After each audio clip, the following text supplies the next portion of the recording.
Hey, it's great to have you back for another episode of the Groeschel Leadership Podcast, where I believe it is absolutely my calling to help you become a leader that people love to follow.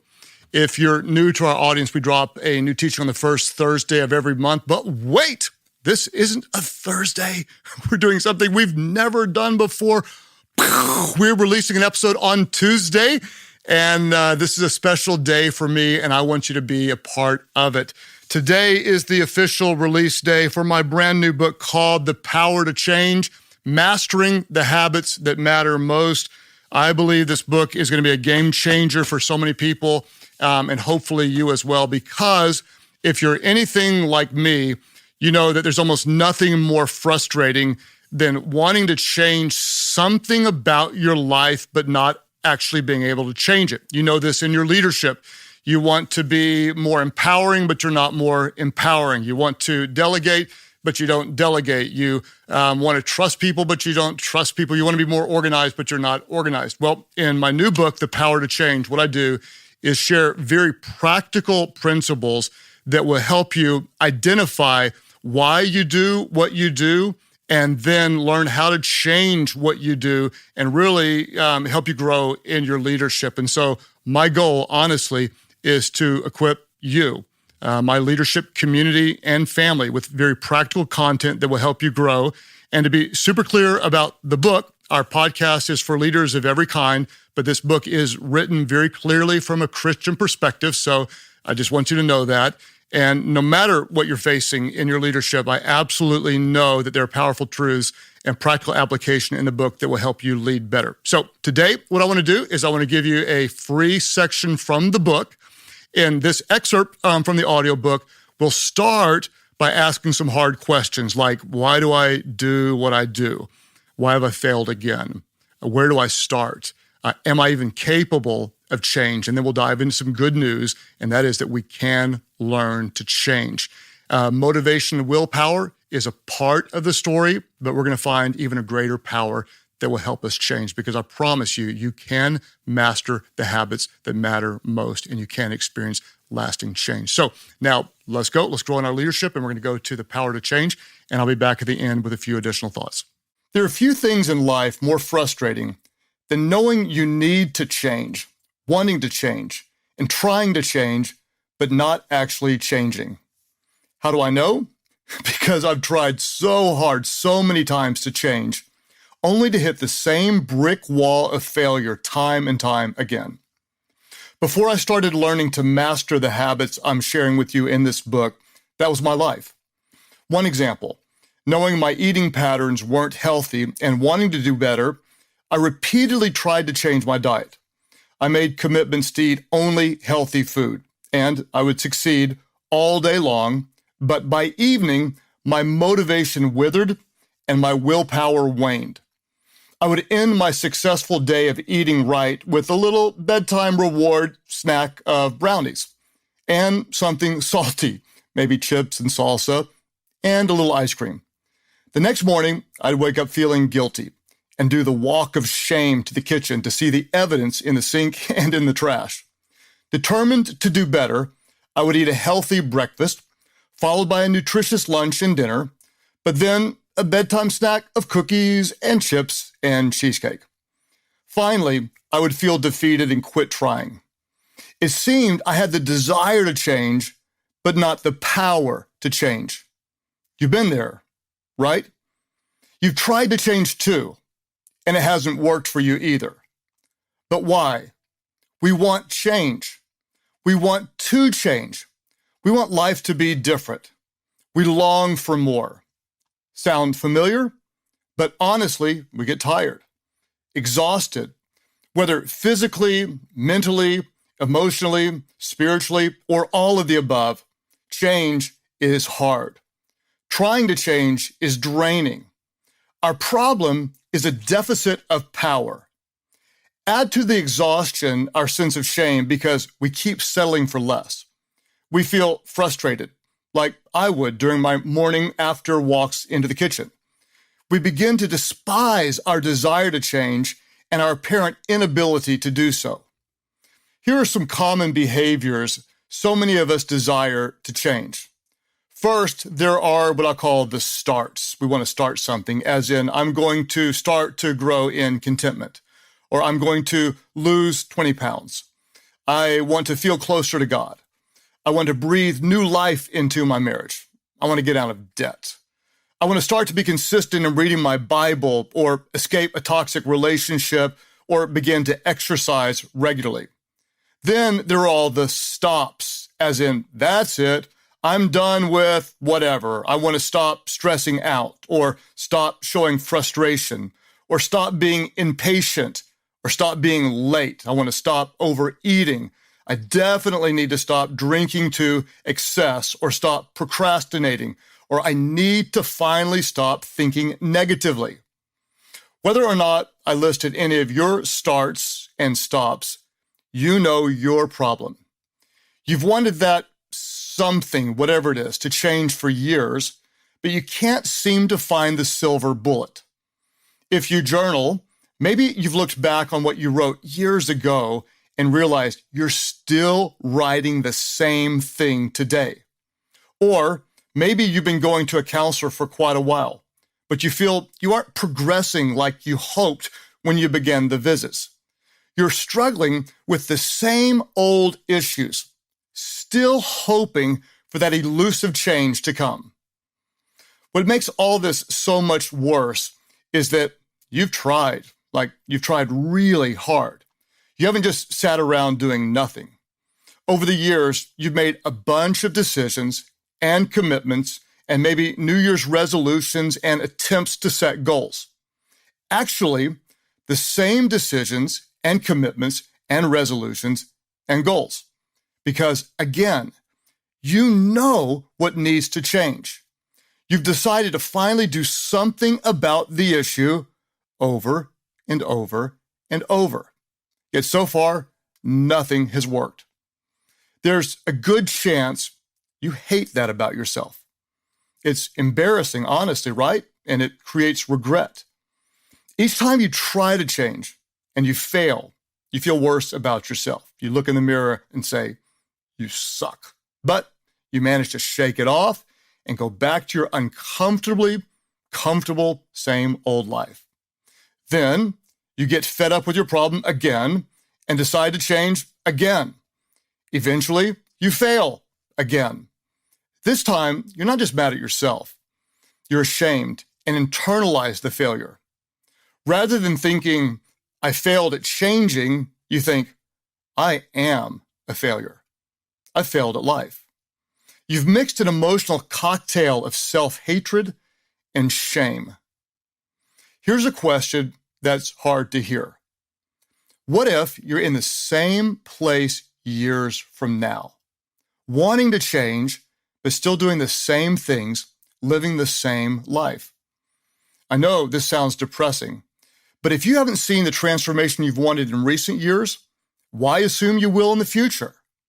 How will something change if nothing changes?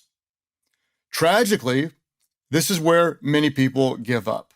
They say to themselves, I can't change, so I'll just stop trying. I guess this is just who I am and how I am. Does all this mean you're incapable of change? Does it mean God doesn't answer your prayers? Does it mean you're trapped with the same annoying problems for the rest of your life? Not at all. You can change. I promise you can. More important, God has promised that change is possible for you, just as I learned it was possible for me. But there is a reason that change doesn't come easy. Scratch that. There are reasons, as in plural, with an S. Bad news. We don't experience lasting change because we try to change in the wrong way. Great news. We're going to learn how, together, in this book, to change. We're going to access the power to change by mastering the habits that matter most. Here's the plan I've laid out for you to accomplish change. Each chapter contains a foundational concept to bring about and build upon change, supported by personal experiences, stories, examples, teaching, and scripture. Each chapter contains a practical exercise for you to engage with and apply the truths I've given you, as well as a guiding principle to encourage and inspire you toward change. And of course, a Bible verse from the Father's heart. In part 1, here's what we're going to do. You're going to evaluate how you think of yourself, your view of God, and the future you. In part 2, you'll learn the value of training over just trying harder. In part 3, you'll discover how hope doesn't change our lives, but habits do. In part 4, you'll see how the reap-sow principle can change the trajectory of your future. And in part 5, you'll grasp how God's power can become the catalyst for lasting change in your life. Now, for you to master the habits that matter most, I'm offering you a clear path to get where you've always wanted to go, the same one I've followed for many years. If you're ready to start living the life you've been hoping for and dreaming about, let's uncover the first mistake we make in trying to change. Then I'll offer our first solution. Are you ready? To experience change that lasts, focus on who, not do. Principle 1. To experience change that lasts, focus on who, not do. Isaiah 43:19 says, "For I'm about to do something new. See, I have already begun. Do you not see it? I will make a pathway through the wilderness. I will create rivers in the dry wasteland." Part 1. Who, not do. Why do you do what you do? Here's a truth you need to embrace if you're ever going to change. You do what you do because of what you think of you. Don't confuse this with why you think you do what you do. You may think you make decisions based solely on weighing the pros and cons, or what makes you happy, or what's best for you and your family. Nope. You do what you do because of what you think of you. Let me explain, starting with a story. Exhibit A, the church parking lot fight. I was a relatively young pastor, and our church was still fairly new, and we had just become the proud renters of a small office building. Perhaps we shouldn't have been proud. It was only just big enough to provide space for our staff's offices and for meetings. The conditions of the office building were somewhere between the sets of the office and the Bates Motel. The neighborhood was, well, rather questionable. But we'd started our church in a garage and had services in a rented space. And so, yes, we were proud to finally have a real office building, even if everything about it was unimpressive. Until the day we heard, "Fight! Fight!" Pastor Robert and I were working one weekday afternoon. Yes, pastors work on days other than Sunday, when we noticed cars suddenly streaming into our parking lot. Our first thought was maybe it was a surprise pastor appreciation party. Second thought was there's no way this was a surprise pastor appreciation party. The people who were pouring out of a couple dozen cars were all teenagers who were making a circle with guys in the middle, and those guys started taking their shirts off. Oh, fight. Turns out our parking lot was a designated spot for high schoolers to gather off campus when someone said, "We're meeting after school and is on."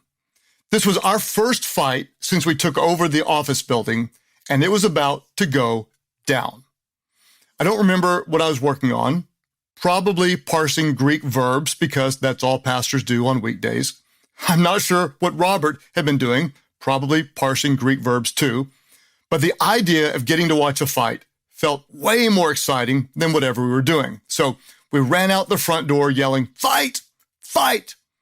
Even though we were pastors, we were still young males. So I'm not going to lie. We wanted to watch the fight. But when we got to the parking lot, we looked at each other and both knew we couldn't. We couldn't watch the fight because of who we were. We were Christians. Pastors, peacemakers. No matter what we wanted to do, we had to be true to who we were. So we went from fight, fight to break it up, break it up. You do what you do because of what you think of you. Exhibit B, the Bible. In Proverbs 23:7, God says, "For as he thinks within himself, so he is." What does "for as he thinks within himself" mean? We choose the story we believe. Two people who've experienced nearly identical circumstances can come to very different self-identities. For example, if they've been through a lot, the story one might tell herself is, "I'm a victim. Bad things always happen to me." The other might live with a different identity. "I'm an overcomer. No matter what life throws at me, I kick it in the tail and I keep moving forward." The Bible says, "For as he thinks within himself, so he is." What does "so he is" mean? Who we are, our character, shapes our thoughts about ourselves and others. What we think is a reflection of who we are. That then shapes our lives. We have no choice but to live out who we think we are. What we think within ourselves, we are. We make decisions based on our self-identification. Exhibit C, psychology. Psychologists and other social scientists have repeatedly confirmed what I experienced in the parking lot and what God told us all those years ago in Proverbs 23, that you do what you do because of what you think of you. James March, a professor at Stanford University, called this the identity model of decision-making. Research shows that when making a choice, we essentially and subconsciously ask ourselves three questions. Number one, who am I? Number two, what kind of situation is this? And number three, what would someone like me do in this situation? Your identity is a primary reason that you make decisions.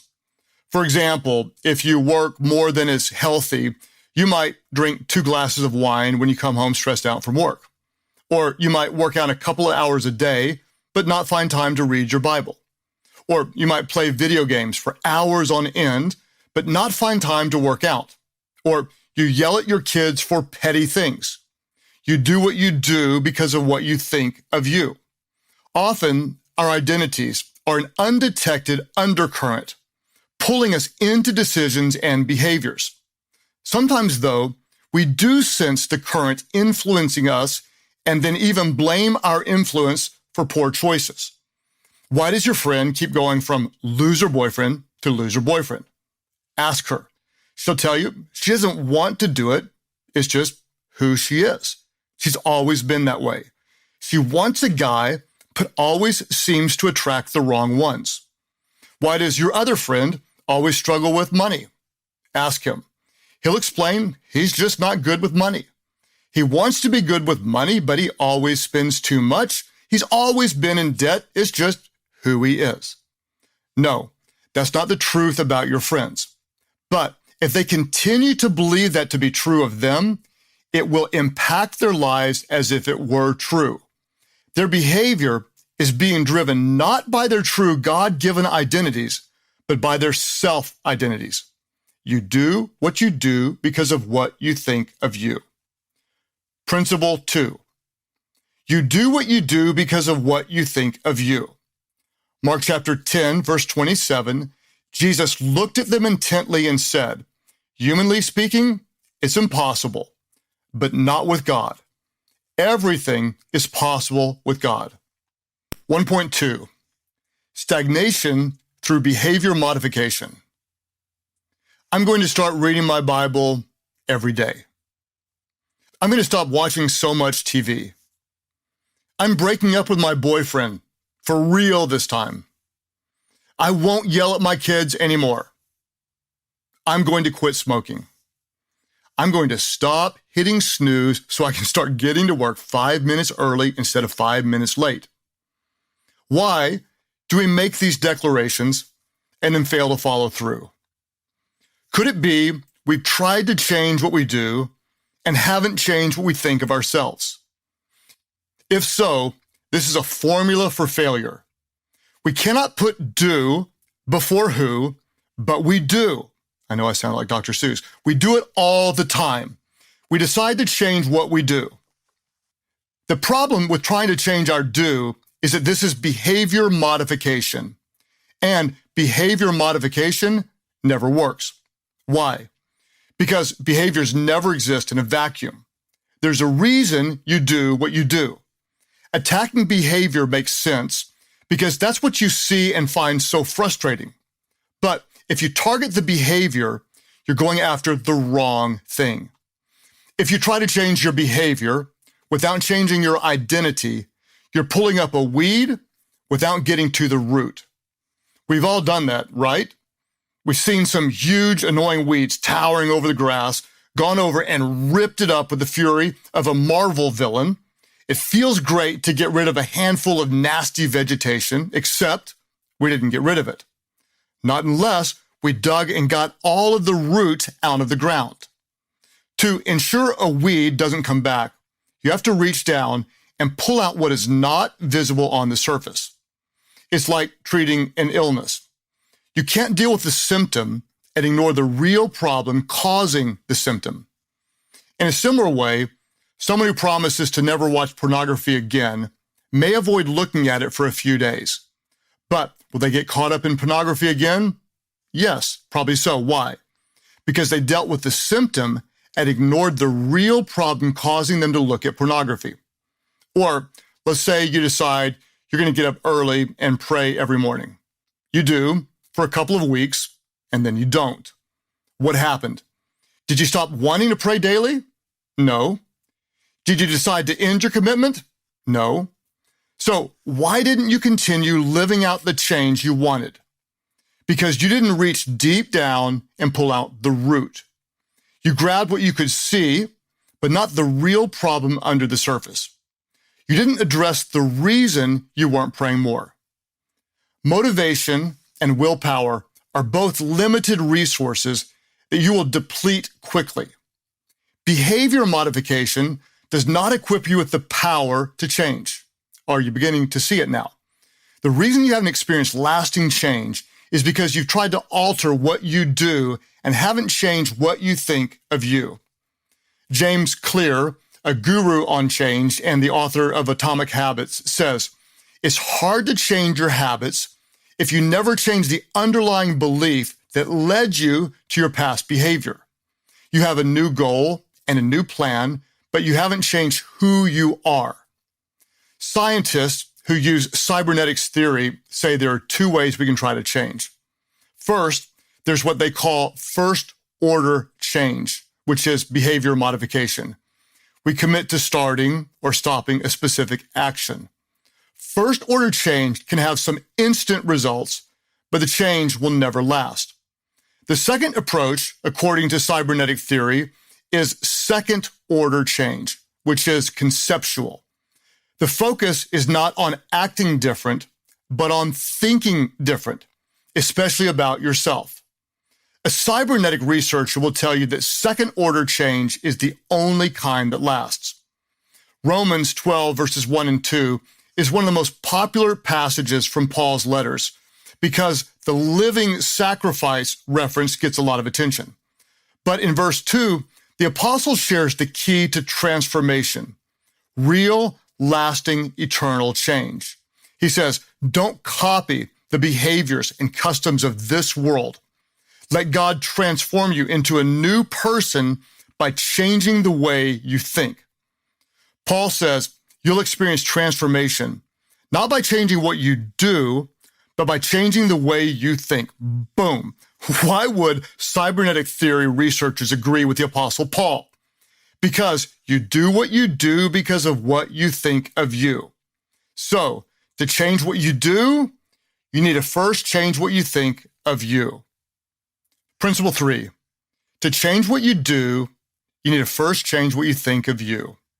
Romans 12:2 says, let God transform you into a new person by changing the way you think.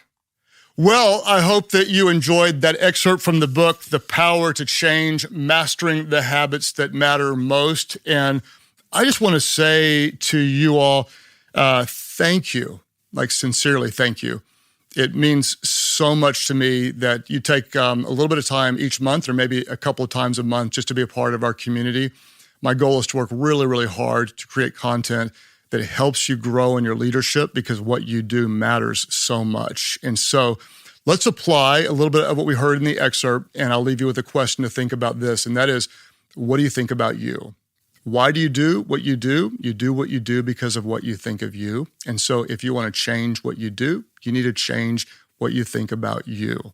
I know it sounds like Dr. Seuss, but we covered a section in the book that's called Who Not Do. And before we can make a lasting change in what we do externally, we need to change how we see ourselves internally. And so I want to say to you, I hope that you see that you're a very capable leader. What is leadership? Leadership is influence, and you have influence. So believe in what God put in you. There's more in you. You can love people well. You can create systems. You can cast vision. You can use the resources that you have around you to make a big difference in this world. There is more in you. Now, if you want to explore more content in the book that I know will be helpful to your leadership, the good news is it's out today. Everywhere that books are sold. I hope that you'll get a copy. You might get one for a friend. And then I want to tell you, we're going to be back on the first Thursday in March. Back on Thursday, the world will align again. It will be on a Thursday. And we're going to finish our series called Mastering Your Leadership Habits. We're going to look at the final habits out of the 8 habits that the great leaders have in common. And then we're going to apply them to our lives. We're going to grow in our leadership and make a big difference. I want to say, if this content is helpful to you, it would mean the world to me if you would rate it wherever you consume it or write a review. That'll help give it more exposure. Also, post on social media and tag me, someone on my team, or I might repost you. And then the leader guide, listen to me, I promise you, if you're not getting the leader guide, it's free. Go to Life.Church/leadership podcast. And we'll send that to you with the release of every single episode. There's all sorts of additional content. There's questions to go over with your team. I promise you it's helpful. Now, what are we going to do? We're going to grow. We're going to get better. I'm cheering you on. I believe in you. I hope you believe in you. Let's continue to grow and get better because we know that everyone wins when the leader gets better.